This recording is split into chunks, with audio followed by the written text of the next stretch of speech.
Olá, como vão? Este é o segundo programa do RAV Renovando a Vida. Muito obrigado de antemão por todos os acessos ao programa, pelos meus amigos, pelos meus irmãos em Cristo, pelos meus companheiros de recuperação, por todas as pessoas que vêm fazendo parte dessa caminhada da RAV. Eu fiquei muito emocionado com a aceitação do programa, com a busca, com a procura das pessoas por informação. E, por favor, continue fazendo parte disso. Isso é para a obra, é para a honra e glória do Senhor. E eu queria já começar hoje. Hoje nós vamos falar sobre alguns assuntos de recuperação e também começando com uma palavra que fala a mudança no tempo certo, né? Depois nós vamos estar falando um pouquinho sobre 12 passos, a programação de 12 passos, como apareceu 12 passos. Algumas pessoas têm uma ideia meio equivocada do que pode ser 12 passos, de onde veio. Então nós vamos estar esclarecendo, né, de onde nasceu os 12 passos. Vamos estar também falando sobre o primeiro passo. Nessa sequência eu vou estar falando não só sobre os passos num todo, mas hoje nós vamos falar sobre o primeiro passo, que é um passo de admissão, um passo de rendição. Sem esse passo não há recuperação e não há mudança de forma alguma em nenhum ser humano. Então eu vou, após falar do primeiro passo, eu vou estar falando um pouquinho sobre a maior dificuldade em dar esse passo, que chama-se autoaceitação. Ok? Então vamos lá, vamos fazer uma oração para que Deus possa estar abençoando esse momento. Pai amado, Senhor meu Deus, mais uma vez obrigado, Pai, por esse momento, por esse dia. Pai querido, Pai amado, que nesse momento Tu cresças e que eu diminua, Senhor, que Tu tome contas da minha boca, desse programa, porque nós estamos aqui para glorificar o Teu nome, levar a Tua palavra, levar essa mensagem Tua de recuperação aos corações das pessoas, dos cativos, às drogas e outros tipos de adicções. Pai querido, Pai amado, que o Senhor possa vir nesse momento, Senhor, visitar os corações, abrir as mentes. Pai, aquebranta os corações, traga entendimento para as pessoas, para que elas possam ser libertas de todo o mal que esteja tomando conta da vida delas. Em nome de Jesus, eu declaro bênçãos e prosperidades na tua vida, libertação, em nome de Jesus. Amém e amém. Então, amados, como eu falei, o tema fala a mudança no tempo certo. E começa assim: há momentos importantes na vida que podem mudar o nosso destino. Com frequência são momentos em que nos sentimos confrontados com a nossa impotência diante dos acontecimentos da nossa vida. Esses momentos podem nos destruir ou arrumar para sempre a nossa vida numa direção melhor. Saulo de Tarso, depois chamado Paulo, veja em Atos 13, 9, então Saulo, conhecido também como Paulo, viveu um desses momentos. Depois da ascensão de Jesus, Saulo assumiu a tarefa de deixar o mundo sem cristãos. Enquanto ia ao caminho para Damasco, a fim de cumprir sua missão, de repente uma luz que vinha do céu brilhou em volta dele. Ele caiu no chão e ouviu uma voz que dizia: Saulo, Saulo, por que você me persegue?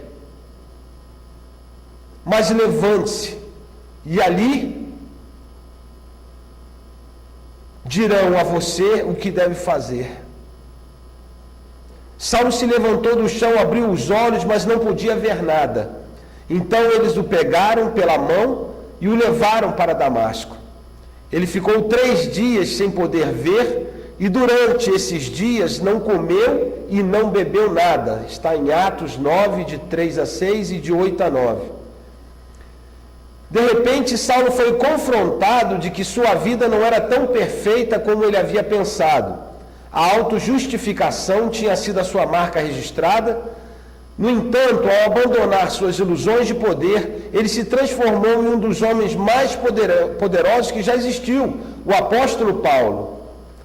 Então, muitas vezes eu fico amarrado nas minhas convicções, naquele poder, porque Saulo era poderosíssimo, né? Ele tinha cartas e o direito de matar cristãos da maneira como ele queria.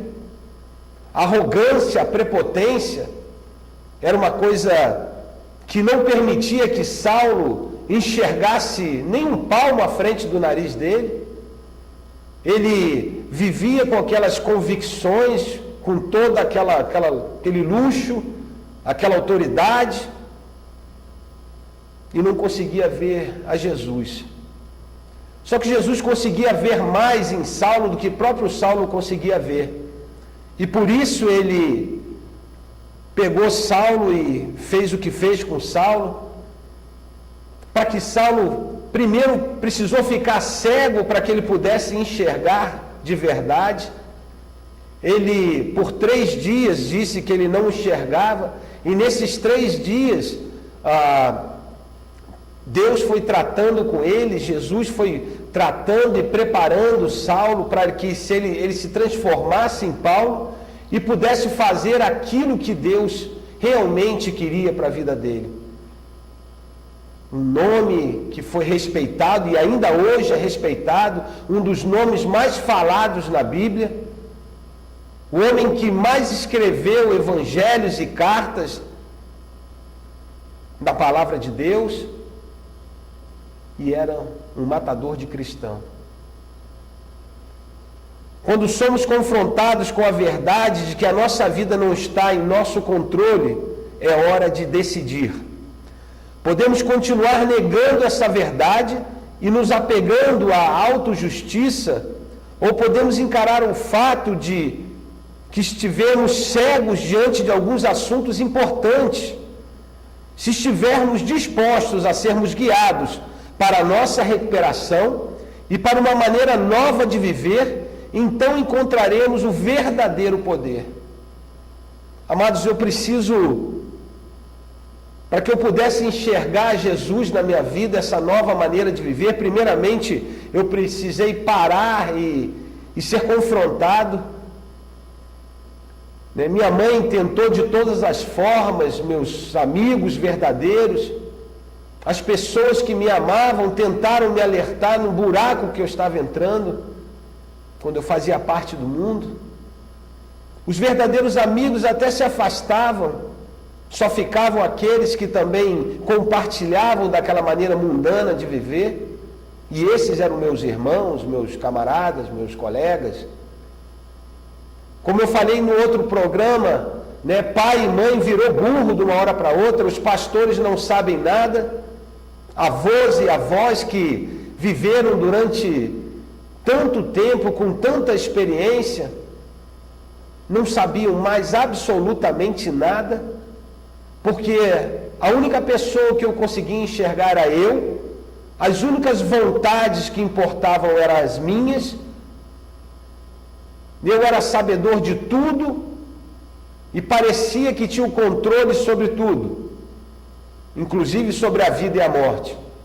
Eu brincava com a morte de uma maneira louca e insana, frequentando lugares, porque num barzinho, ou seja o que for, nós nunca sabemos o que pode acontecer.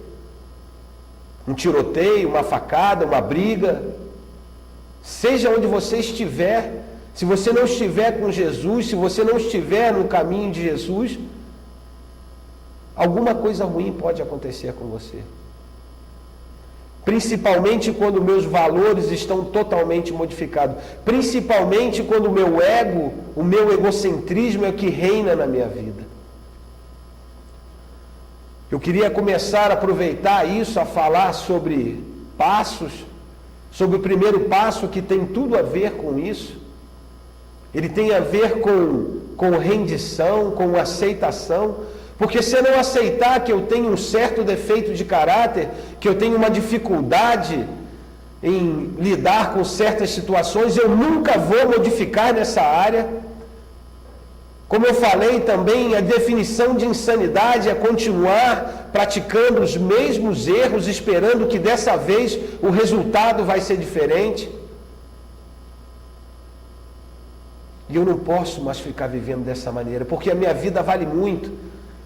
A minha vida vale muito para Jesus, a minha vida vale muito para os meus familiares, e a minha vida tem que valer muito para mim.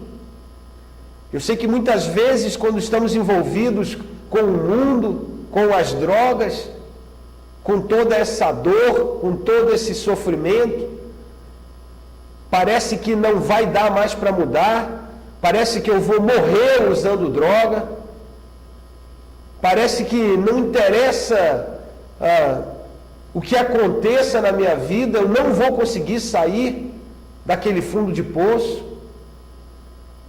Mas, meu amado, eu tenho uma notícia excelente para você. Esse Jesus maravilhoso pode tudo. A única coisa que você precisa fazer é estender a sua mão. Abra a porta do seu coração para Jesus. Peça ajuda. Peça ajuda não só para Jesus. Peça ajuda para o seu pastor. Se você não tem um pastor, não tem uma igreja ainda, peça ajuda para os seus pais.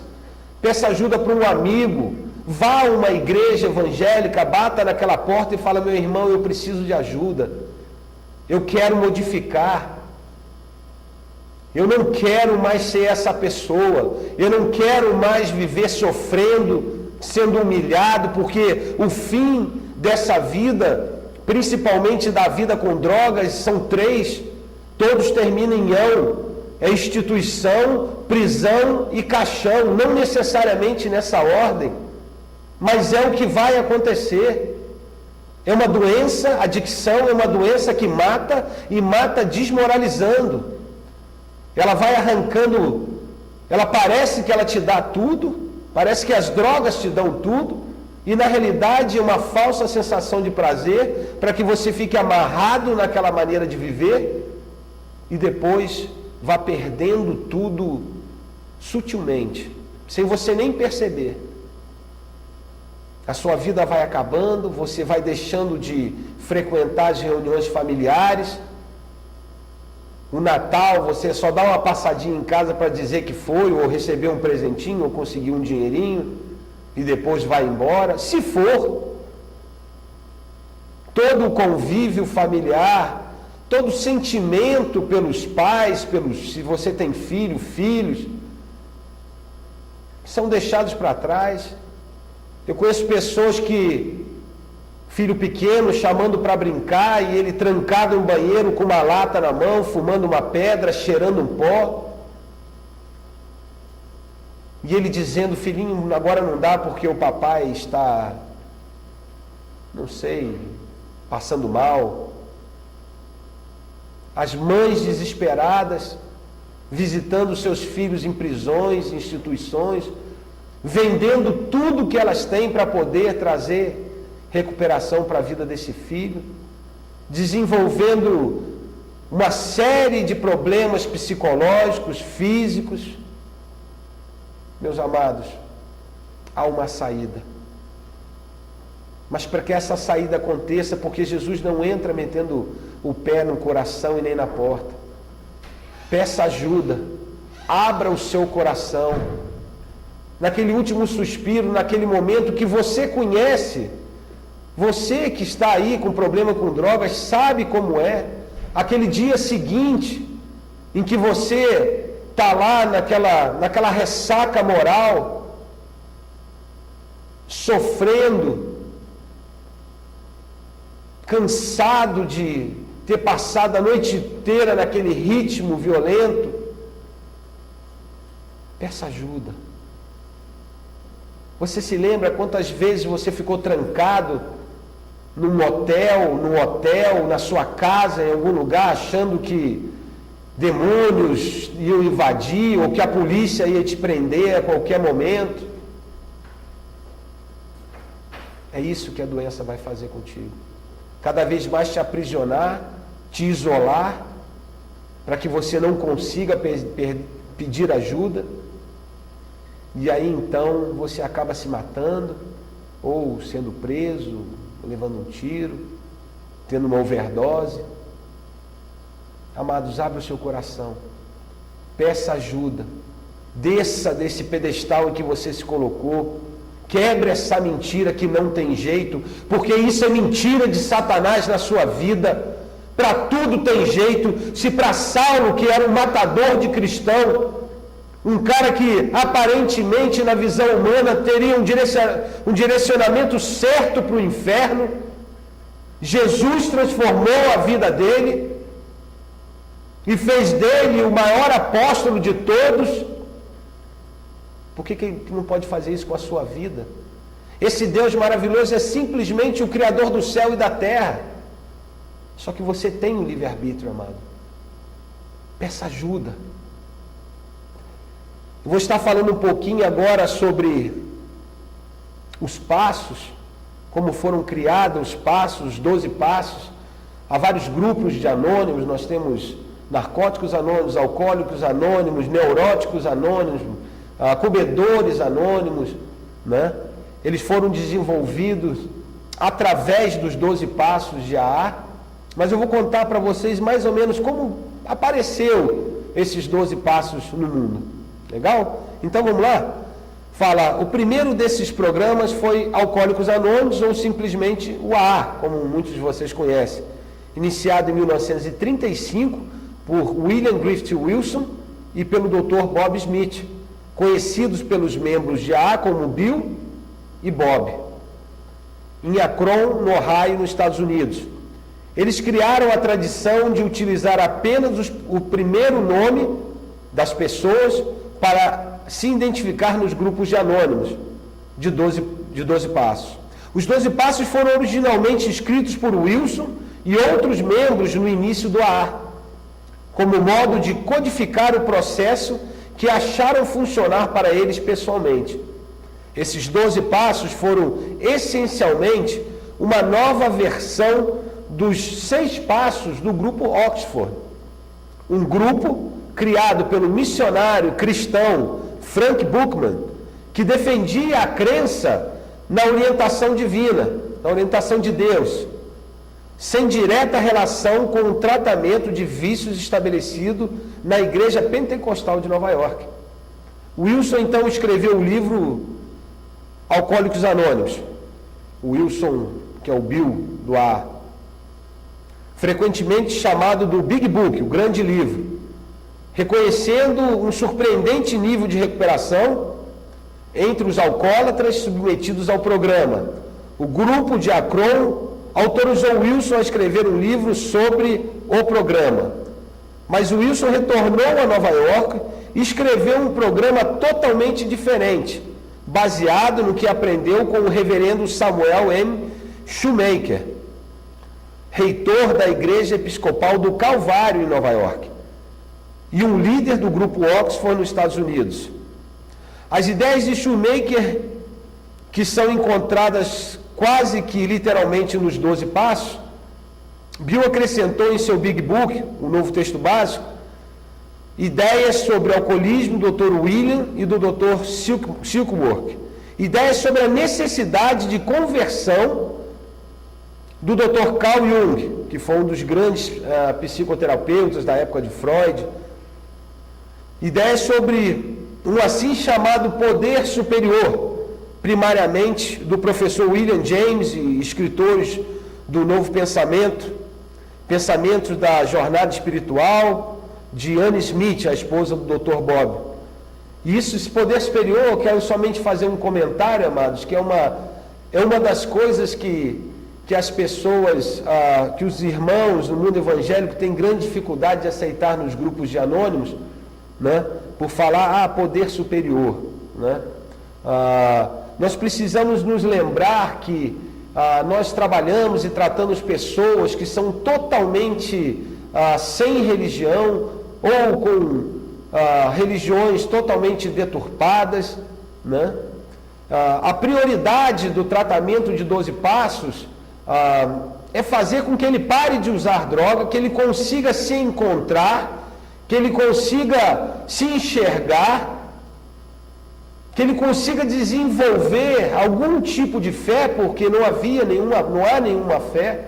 E muitas vezes, e eu creio que isso é uma estratégia de Deus nesse tratamento, a palavra, muitas vezes você chega para evangelizar ou falar alguma coisa com alguém, e quando você chega falando de Jesus ou de Deus, a pessoa já se retrai, principalmente aqueles que estão usando drogas.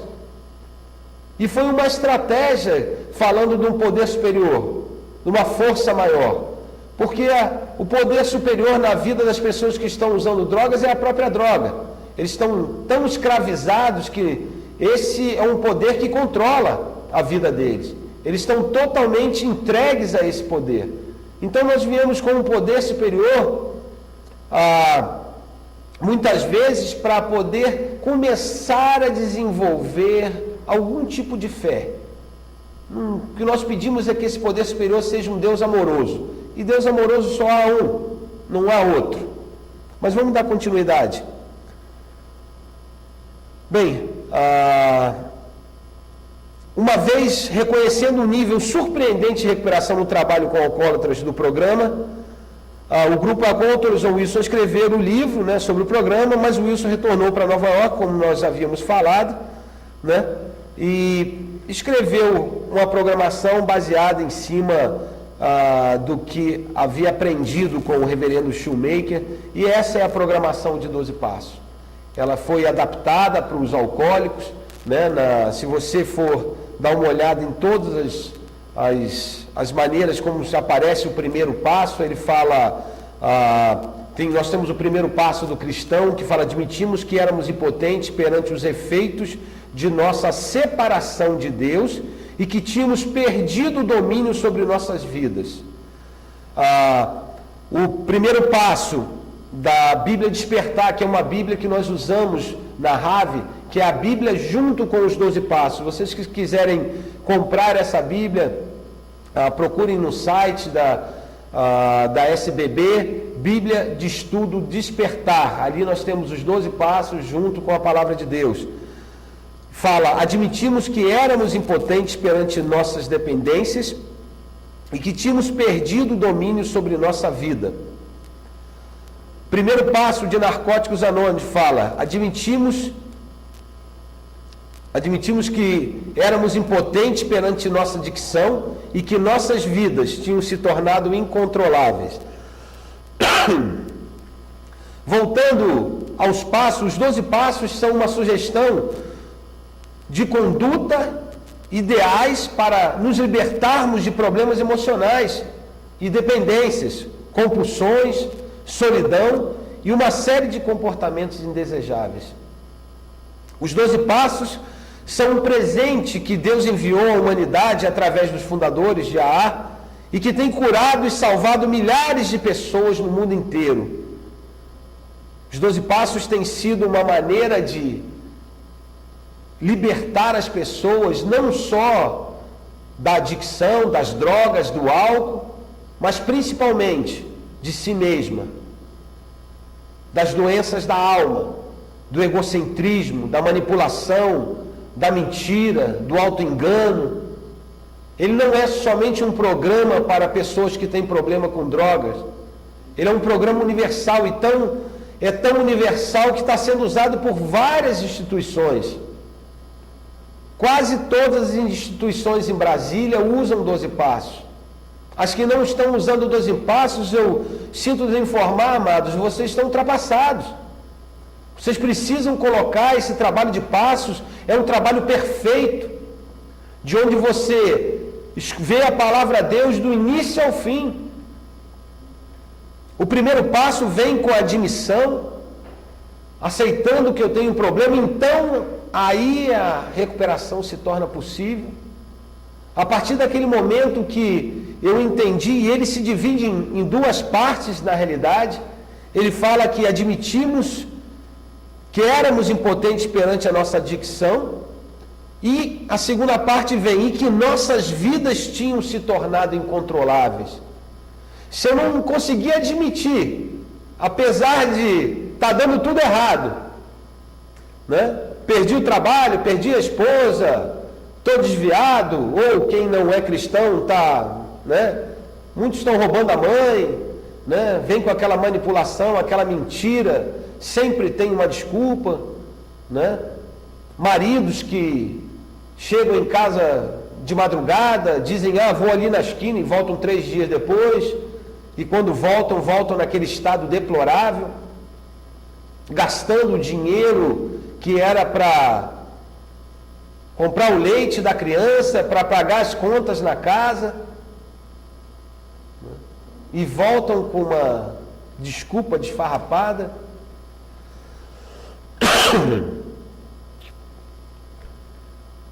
Se você não entendeu o que perdeu agora, meu amado, você vai entender que perdeu quando?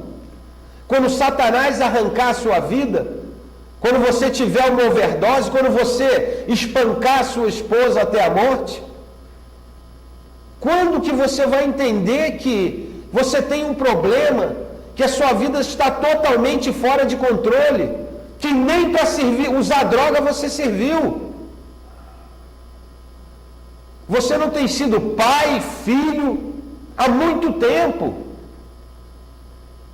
Você tem feito tudo aquilo que você disse que não iria fazer, você tem feito todas as pessoas que te amam sofrer. Até quando, amados? Amados, a oração, como eu falei também no outro programa, ela remove a parte espiritual, mas até a palavra oração, como recuperação, envolve ação. Não adianta você ficar paradinho, olhando para o céu, Deus vai me mudar, Deus vai me mudar. Deus não vai fazer aquilo que você tem que fazer. Ele vai fazer a parte dele, que é aquilo que você não dá conta. Inclusive isso está nos passos. Vocês vão estar vendo isso na sequência dos programas.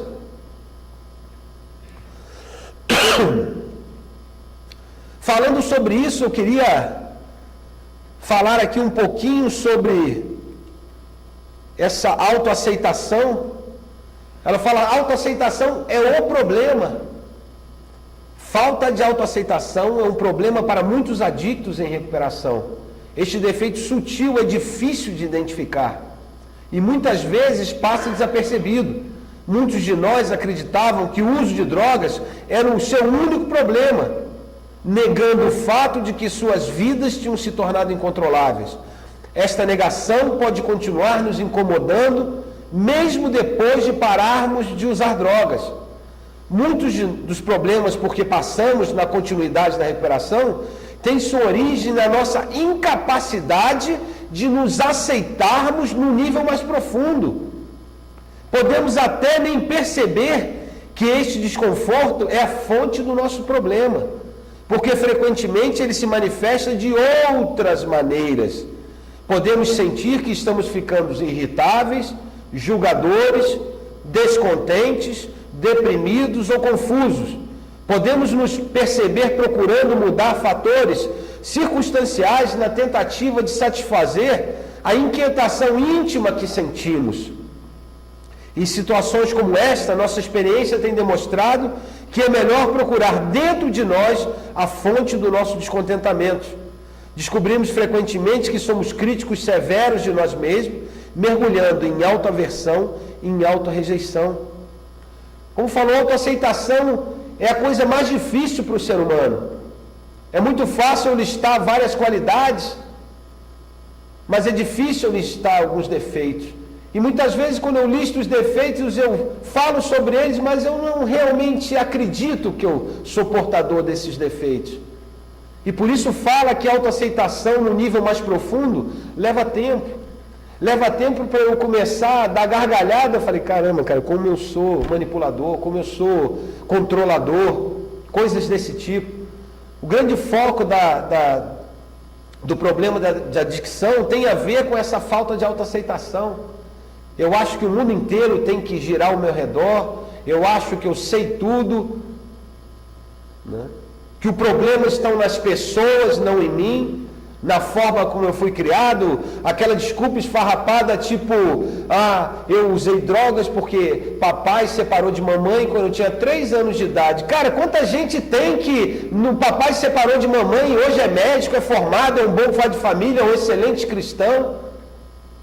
Chega de desculpas.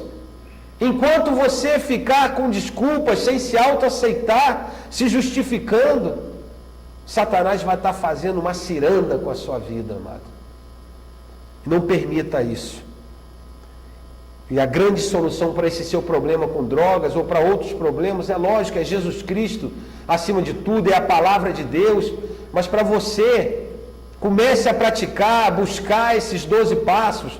Se você entrar na internet, você vai achar várias maneiras de trabalhar os 12 passos. Você que tem problema com drogas, procure os grupos de anônimos, coloque aí no seu Google, narcóticos anônimos, alcoólicos anônimos, neuróticos anônimos, se você não tem problema com drogas ou seja o que for. Agora não fique mais parado, é momento de você agir, é momento de você colocar ação na sua oração, é momento de você colocar ação na sua recuperação, porque só assim, amados, você vai chegar a algum lugar. E a primeira ação que você tem que fazer, como esse primeiro passo, não é muito difícil. É um pedido de ajuda. Joga a toalha. Mas não fica segurando na etiqueta, não. Solta a etiqueta. Solta a toalha. Joga a toalha branca e fala, perdi. Porque recuperação, ser cristão, é a única forma que você se rende para vencer, não para perder. Eu queria mais uma vez aproveitar esse momento para estar agradecendo as pessoas que fizeram esse programa possível, ao meu produtor, Nilton Moura, obrigado mais uma vez, nunca vou deixar de te agradecer, meu irmão, porque é muito bom poder estar falando de recuperação, de Jesus principalmente, mas tirando as pessoas desse auto-engano, que Jesus te abençoe poderosamente, você e a sua família. Eu tenho certeza que as bênçãos do Senhor já estão vindo na sua direção, meu amado. Muito obrigado mesmo. Queria que vocês também fazer um pedido de ajuda.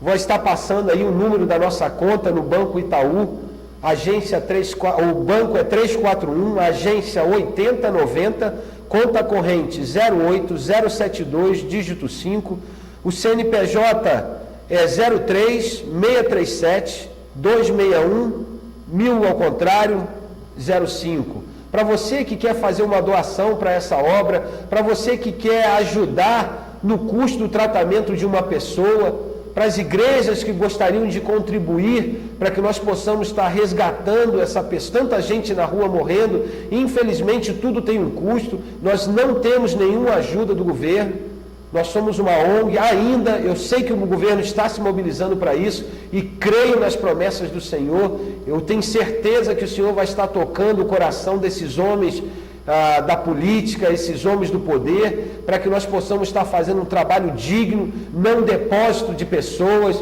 não também clínicas de luxo, que na realidade são clínicas de contenção e não recuperação. Nós precisamos estar trazendo a palavra de Deus para essas pessoas, uma recuperação com qualidade de recuperação, com uma alimentação boa, com um médico, com exames de sangue, para que essas pessoas possam se recuperar com dignidade.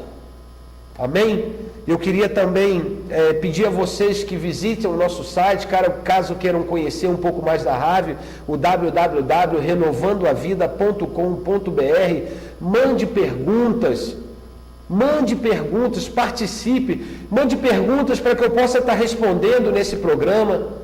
Me ajudem a melhorar a qualidade do programa, me ajudem a tirar suas dúvidas. Tá bom? Então participe conosco, continue acessando, vocês que estão acessando, porque isso é para realmente a maior intenção desse programa, é salvar vidas para Jesus. Amém, amados? Muito obrigado por tudo, que Jesus abençoe a você, a sua família, o seu trabalho, e lembre-se de uma coisa, a meu papo, a minha conversa, não interessa como ela começa, ela tem que terminar em Jesus. Amém? Um abraço para todos e fiquem com Jesus.